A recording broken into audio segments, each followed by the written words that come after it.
Red టీవీలో మీ వ్యాపార ప్రకటనల కోసం ఈ నంబర్ ని సంప్రదించండి 6281747728. Hi viewers, welcome to our channel. ప్రస్తుతం మనం కవిత గారి నివాసం వద్ద ఉన్నాం. సో ఇక్కడ చూసి ఎంతో ఉద్రిక్త పరిస్థితి అయితే నెలకొంది.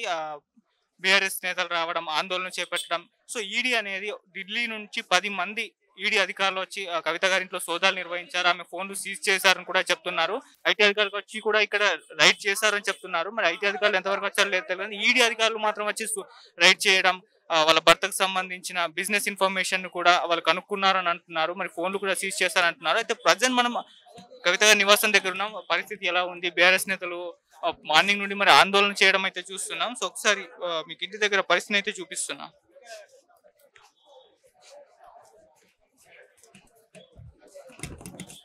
బీఆర్ఎస్ ఎమ్మెల్సీ కవిత గారి ఇంట్లో ఈడీ ఐటీ సోదాలు కలకలం రేపుతున్నాయి. ఢిల్లీ నుంచి వచ్చిన 10 మంది అధికారుల బృందం హైదరాబాద్ లోని ఆమె ఇంట్లో తనిఖీలు చేస్తుంది. కవితతో పాటు ఆమె భర్త వ్యాపారాలపై కూడా అధికారులు ఆరా తీస్తున్నారు.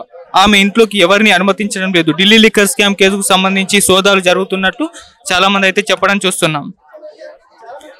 సో ఢిల్లీ లిక్కర్ స్కామ్ లో కేసీఆర్ గారి కూతురు ఎమ్మెల్సీ కవిత గారికి ఉచ్చు బిగిస్తుందని చాలా మంది అభిప్రాయపడుతున్నారు. గతంలో ఆమెకు నోటీసులు ఇచ్చిన ఈడీ ఈసారి ఏకంగా కవిత ఇంట్లో సోదాలు చేస్తుంది. లిక్కర్ స్కామ్ లో నిందితులతో ఆమె లావాదేవీలు జరిపినట్లు కూడా ఆరోపిస్తున్నారు ఈడీ. ఎమ్మెల్సీ ఖాతాలను చెక్ చేస్తున్నట్టు సమాచారం. స్కామ్ లో ఆమె ప్రమేయం ఉన్నట్లు చిన్న ఆధారం లభించిన తర్వాత ఈడీ తీసుకునే చర్యలపై బీఆర్ఎస్ శ్రేణులు ఆందోళన అయితే వ్యక్తం అవుతుంది. సో ఇక్కడ చూస్తున్నాం, బీఆర్ఎస్ నేతలు పెద్ద ఎత్తున ఆందోళన చేయడం చూస్తున్నాం, ధర్నాలు చేస్తున్నారు. సో బీజేపీ పైన, కాంగ్రెస్ పైన ఈ రెండు కూడా కుమ్మక్కై ఇటువంటి సోదాలు నిర్వహిస్తుందని చెప్పేసి వాళ్ళైతే ఆరోపించడం కూడా చూస్తున్నాం. సో ఎన్నికల నోటిఫికేషన్ విడుదలై 24 గంటల ముందు ఈడీ సోదాలు చేయడం ఏంటని ప్రశ్నిస్తున్నారు కూడా వాళ్ళు. సో ఎన్నికల్లో బీఆర్ఎస్ అధినేత కేసీఆర్ పై పోటీ చేయాలంటే బీజేపీకి ఈడీ అవసరం అంటూ విమర్శలు చేస్తున్నాయి. ఈడీ జాయింట్ డైరెక్టర్ నేతృత్వంలో కవిత ఇంట్లో సోదాలు జరుగుతున్న విషయం మనకు తెలిసిందే. సో బంజారా హిల్స్ లోని ఎమ్మెల్సీ కవిత గారింట్లో ఈడీ ఐటీ సోదాలు కొనసాగుతున్నాయి. సుమారు 2 గంటల నుంచి 10 మంది అధికారులు అయితే విస్తృతంగా తనిఖీలు చేస్తున్నారు. కవిత స్టేట్మెంట్ రికార్డ్ చేసిన ఈడీ ఆమె ఫోన్లను కూడా సీజ్ చేసింది. మరోవైపు ఆమె న్యాయవాదులు ఇంటికి చేరుకోగా అధికారులు వారిని ఇంట్లో కూడా రానివ్వకుండా బయటే ఆపేశారు. దీంతో ఏం జరుగుతుందో తెలియక బీఆర్ఎస్ శ్రేణుల్లో మాత్రం ఆందోళన వ్యక్తం చేస్తున్నారు. అయితే హైదరాబాద్ బంజారాహిల్స్ లోని కవిత ఇంట్లో సోదాలు నిర్వహిస్తున్న ఈడీ ఐటీ అధికారులు పలు డాక్యుమెంట్లను కూడా స్వాధీనం చేసుకున్నారంట. ఈ సందర్భంగా కవిత గారి వాంగ్మూలం నమోదు చేశారు.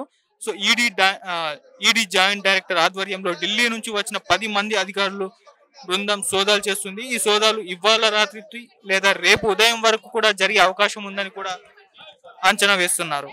కవిత గారి ఇంట్లో 10 మంది ఢిల్లీ నుంచి వచ్చి ఈడీ అధికారులు సోదా చేశారంటున్నారు. అంటే ఎందుకు, ఏమిటి, ఏం జరిగింది? ఎందుకు ఏమిటి అనేది మీరు చూస్తున్నారు కదా. కవిత గారు సుప్రీంకోర్టులో విచారణకు హాజరు కావాలనే సందర్భంలో నేను ఇంట్లో విచారణకు సహకరిస్తాను అనే సందర్భం కూడా మనం విన్నాము. అయితే అది ఎలక్షన్ సందర్భంలో, ఇప్పుడు నోటిఫికేషన్ వచ్చిన సందర్భంలో ఇది పెద్ద ఎత్తున తెర మీదకి తీసుకురావడము అనేది బీఆర్ఎస్ పార్టీని బలంగా దెబ్బతీసే విధానంలో ఇది ఒక కుట్రగా జరుగుతున్నది. మేడం, పలుమార్లు నోటీసులు పంపించాం, ఈడీ విచారణకు హాజరు కావట్లేదు అని చెప్పేసి ఈడీ అధికారులు పేర్కొనడం కూడా చూసాం. అంటే ఎందుకు ఈ విధంగా సోదాలు నిర్వహించి అరెస్ట్ చేసే ఆలోచనలు ఏమన్నా ఈడీ ఉందనుకోవచ్చు? అంటే ఏముంది ఏంటి అనేది ఇప్పుడు కుట్ర చేయడం అనేది అది ఈరోజు కాదు, గత 2 సంవత్సరాలుగా జరుగుతూ ఉంది. అది ఎంత బలంగా వాళ్ళు ఆరోపిస్తున్నప్పటికీ అంతే బలంగా తిప్పికొడుతున్న సందర్భం కూడా చూస్తూ ఉన్నాము. ఈ రోజు లోపల ఏం జరుగుతుంది ఏంటి అనేది తెలియదు.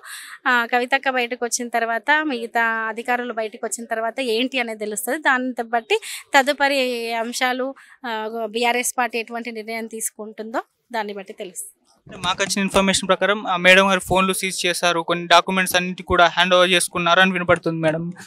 అది అంటే వాళ్ళ విచారణ వాళ్ళు చేస్తారు కదా. మరి దాంట్లో ఏంటంటే ఈ కేసే ఇప్పుడు ఇక్కడే కాదు, మీరు ఢిల్లీలో చూస్తే కూడా ఢిల్లీ సీఎం కేజ్రీవాల్ గారు కూడా మా మీద పెద్ద ఎత్తున కుట్ర జరుగుతుంది, కామన్గా బీజేపీ పార్టీ గురించి కావచ్చు. ఇప్పుడు రాష్ట్రంలో పరిస్థితి చూసుకుంటే ఇక్కడ కాంగ్రెస్ బీజేపీ 2 ఫెండ్రీ పార్టీలా అన్నట్టు కనబడుతుంది.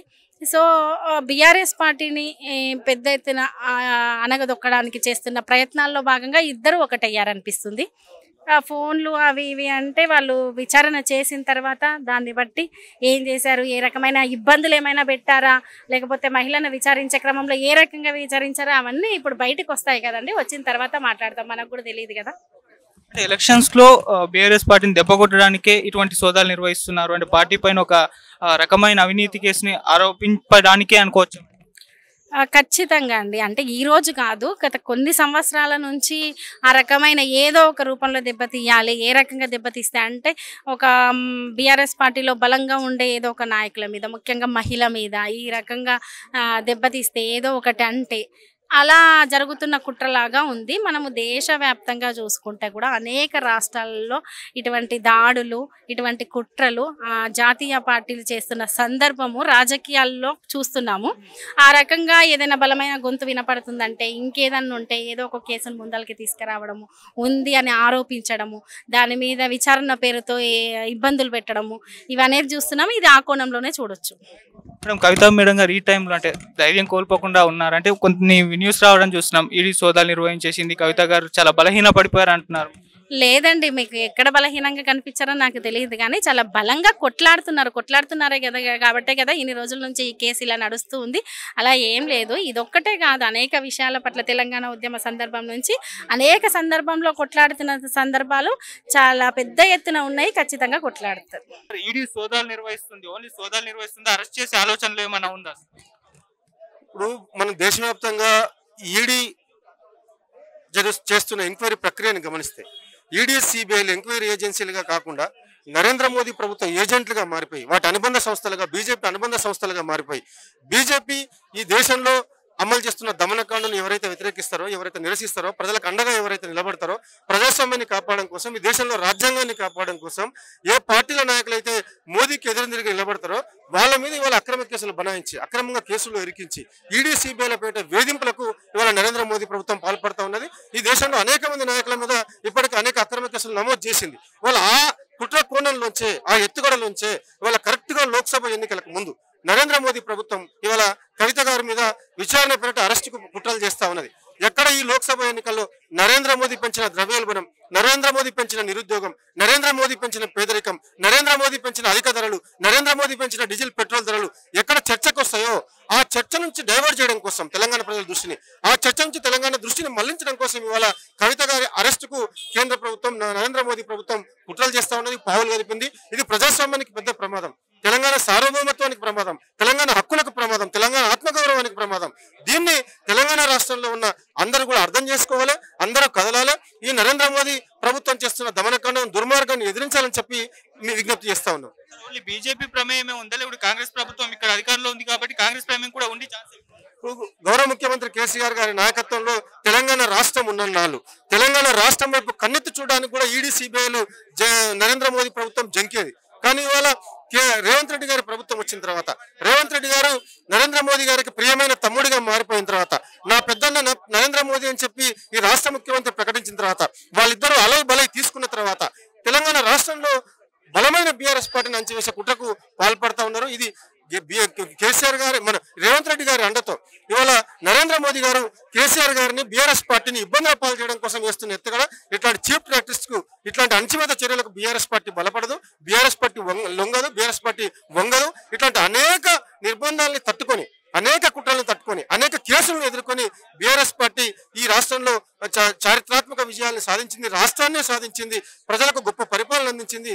రాబోయే రోజుల్లో కూడా రెట్టించిన ఉత్సాహంతో నరేంద్ర మోదీ ప్రభుత్వ దుర్మార్గమైన చర్యల్ని, రేవంత్ రెడ్డి ప్రభుత్వ దుర్మార్గమైన చర్యల్ని బీఆర్ఎస్ పార్టీ ఎదుర్కొంటుంది. ప్రబలమైన శక్తి ఎదుగుతుంది, మళ్ళీ ప్రజలకు అండగా నిలుస్తుంది. ఎలాంటి తప్పు చేయని నాయకురాలపై కేవలం ఈ దేశంలో ఈడీలు, సిబిఐలు పనిచేస్తున్నాయి అంటే కేవలం ప్రాంతీయ పార్టీల నాయకులపైన పనిచేస్తా ఉన్నాయి. ఇవాళ బీజేపీ పాలిత రాష్ట్రాల్లో ఎక్కడ కూడా ఈబీసీడీఐలు తన మూతికి ప్లాస్టర్ వేసుకొని పనిచేస్తా ఉన్నాయి. చాలా బాధ అనిపిస్తా ఉంది. మా నాయకురాలు చాలా ధైర్యవంతురాలు, ఎప్పుడు కూడా ఈ ఈబీసీడీఐలకు ధైర్యంగా సమాధానం ఇవ్వడానికి సిద్ధంగా ఉంది. కానీ ఇవాళ నిర్దాక్షిణంగా అర్థవంతుగా ఇంటిపైకి దాడి చేసి ఇవాళ ఎలాంటి తప్పు చేయని నాయకురాల్ని ఇవాళ ప్రజల ముందు ఏదో తప్పు చేసినట్టుగా చూపించాలనేటువంటి ఏదైతే కుట్ర జరుగుతా ఉందో, మాకు ఇప్పుడు సమాధానం వచ్చింది ఏంటంటే ఇవాళ దేశవ్యాప్తంగా ఈడీలు, సిబిఐలు, రాజ్యాంగబద్ధ సంస్థలు ఎక్కడైనా పనిచేస్తున్నాయంటే అది కేవలం ప్రాంతీయ పార్టీల పైన కాంగ్రెస్, బీజేపీ కుమ్ముక్కై ఇవాళ ఈ తెలంగాణ రాష్ట్రంలో బలమైన ప్రతిపక్ష నేతగా ఉన్నటువంటి మా నాయకురాలైనటువంటి కేసీఆర్ గారి బిడ్డ కవితక్క గారు ఒక నిప్పు లాంటి వ్యక్తి. ఇవాళ కడిగిన వజ్రం లాగా ఏదైతే ఆమెపై అభియోగాలు మోపుతా ఉన్నదో, ఈబీసీడీఐల పేరు మీద తన ఇంటిపై దాడులు చేయిస్తా ఉన్నారో ఖచ్చితంగా ఆమె ఎదుర్కోవడానికి సిద్ధంగానే ఉంది. కానీ ఇవాళ ఈ ప్రభుత్వం మోడీ సూచనల మేరకు, అమిత్ షా ఆలోచనల మేరకు అరెస్టు చేయాలని పనిచేస్తే ఉస్మానియా యూనివర్సిటీతో పాటు తెలంగాణ రాష్ట్ర వ్యాప్తంగా ఉన్నటువంటి మా శ్రేణులన్నీ కూడా ఎక్కడికక్కడ నిరసన కార్యక్రమాలు చేస్తాయి. ఎందుకంటే ప్రజాస్వామ్య పద్ధతిలో ఆమె సిద్ధంగా ఉంది. మీరు ఎలాంటి ప్రశ్నలు వేసినా న్యాయబద్ధంగా ఇవాళ కోర్టు కేసు విచారణ జరుగుతున్న సమయంలో ఎలాంటి సమాచారం ఇవ్వకుండా కేవలం మీ పంతా మీరు నెగ్గించుకోవడం కోసం, మోడీ దగ్గర మెప్పు పొందడం కోసం మాత్రమే ఇవాళ ఈబీసీడీఐలు ఇవాళ ఉటావుటిన పరిగెత్తి మా నాయకురాలు కవిత గారింటికి వచ్చాయి. చాలా బాధ అనిపిస్తా ఉంది. నిజాయితీకి మారుపేరు. ఎప్పుడు ప్రజలకు ఏ కష్టం వచ్చినా మాకొక్కటి అర్థమైంది ఏంటంటే, ఢిల్లీ కేంద్రంగా జంతర్ మంతర్ వద్ద మోడీ మెడలు వంచి మహిళా రిజర్వేషన్లు సాధించినందుకే, మహిళా రిజర్వేషన్లు వ్యతిరేకిస్తున్నటువంటి బీజేపీ నాయకులందరినీ కూడా ఎదుర్కొని మహిళా రిజర్వేషన్ల కోసం పోరాడినందుకే ఇవాళ మా నాయకురాలపై దాడులు అని చెప్పేసి అడుగుతా ఉన్నాం. ఇవాళ దేశంలో ఉన్నటువంటి మెజారిటీ ప్రజలైన బీసీ నాయకుల హక్కుల కోసం పోరాడుతున్నందుకు ఇవాళ ఈడీ దాడులు అని చెప్పేసి ప్రశ్నిస్తా ఉన్నాం. ఇవాళ విద్యార్థులు, నిరుద్యోగులు ఆగమై రోడ్ల మీద కొట్లాడుతుంటే తెలంగాణ రాష్ట్రంలో కాంగ్రెస్ పార్టీ అధికారంలోకి వచ్చిన 90 రోజుల్లో మహిళా రిజర్వేషన్లపై హుక్కుపాదం పెట్టినందుకు, ఆమె ధర్నా చౌకులో ధర్నా చేసినందుకు ఇవాళ ఈబీసీడీఐలను పంపించామని అడుగుతా ఉన్నాం. ఈ రాష్ట్రంలో ఉన్నటువంటి కాంగ్రెస్ పార్టీ, కేంద్రంలో ఉన్నటువంటి బీజేపీ పార్టీ ఇద్దరు ఒకటే నిరూపితమైంది. ఇవాళ రేవంత్ రెడ్డి గారి సూచనల మేరకు, ఇవాళ మోడీ గారి ఆలోచన మేరకు ఇవాళ మా నాయకురాలు ఇంటిపైకి వచ్చినాయి. ఇలాంటి వాటికి భయపడే నాయకురాలు కాదు. ఆమె ధైర్యానికి మారుపేరు. ఖచ్చితంగా మీరు ఎన్ని కుట్రలు చేసినా, ఎన్ని కుతంత్రాలు చేసినా ఛేదించుకొని వచ్చేటువంటి చైతన్యవంతురాలు ఇవాళ మహిళా నాయకత్వానికి దేశవ్యాప్తంగా ఆమెకు ఆదరణ పెరుగుతుందని, ఇవాళ ఆమె నాయకత్వాన్ని అణచివేయాలని, ఆమె నాయకత్వాన్ని బలపరుస్తూ వేలాది మంది మహిళలు ఇవాళ తరలి వచ్చి నాయకులుగా ఎదుగుతున్నందుకు